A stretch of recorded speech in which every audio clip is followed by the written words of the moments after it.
Good morning, everybody. I hope you can hear me. If my mic is working, the little dots are moving. Yeah, it looks like it is. Happy Friday. Thank God it's Friday. I don't want to drop my camera here. So here we are. Yesterday was absolutely beautiful. I know I talk about the weather a lot, but this is one of the things I just love being outside. And so I love when the weather is nice, enjoying God's creation, enjoying the beauty and the fresh air. Even for me who suffers from allergies, it's still nice to just be outside. So here we are on a beautiful Friday. I always got to mess with my hair in the camera. Friday, March 12th. Slaves to goodness. Romans 6:22. Now you are free from sin and have become slaves of God. This brings life that is only for God, and this gives you life forever. How could we who have been freed from sin return to it? Before Christ, our lives were out of control, sloppy and indulgent. We didn't even know we were slobs until we met him. Then he moved in. Things began to change. What we threw around began putting away. What we neglected, we cleaned up. What had been clutter became order. Oh, there were and still are occasional lapses of thought and deed, but by and large, he got our house in order. Suddenly, we find ourselves wanting to do good. Go back to the old mess. Are you kidding? In the past, you were slaves to sin. Sin controlled you. But thank God you fully obeyed the things that you were taught.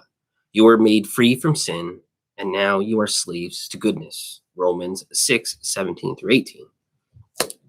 This makes me right away think of C.S. Lewis had quoted in his book Mere Christianity about Christ moving into us, and he talks in here, this is Max Lucado, about Christ moving in. And so C.S. Lewis says, imagine yourself as a living house. God comes in to rebuild that house. And at first, perhaps you could understand what he is doing. He's getting the drains right, stopping the leaks in the roof, and so on. You knew that those jobs needed doing, and so you are not surprised. But presently, he starts knocking the house about in a way that hurts abdominally. It does not seem to make any sense. What on earth is he up to? The explanation is that he is building quite a different house from the one you thought of, running up towers, making courtyards. You thought you were being made into a decent little cottage, but he is building a palace, and that is because he intends to come and live in it himself. It's like, imagine yourself as a house, and that perhaps is your heart. Christ is changing it. He's changing it in major ways because you're not the same anymore. You have invited him into your heart, and he intends to come and live there. And when he is invited to your heart, he's going to change it. He's going to change it for the better. He's going to little cottage with the leaky drains and the leaky roof, and he's going to make it whole, and he's going to make it beautiful. He's going to make it a palace.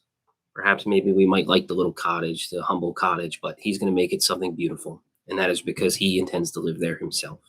And when he changes that, like Paul says in Romans, we will never be the same, and we will now be slaves to goodness because now we have Christ in our hearts. Go out there, enjoy your weekend, enjoy this warm air, this sunshine, everything that comes with it. And I will see you on Monday, maybe Tuesday.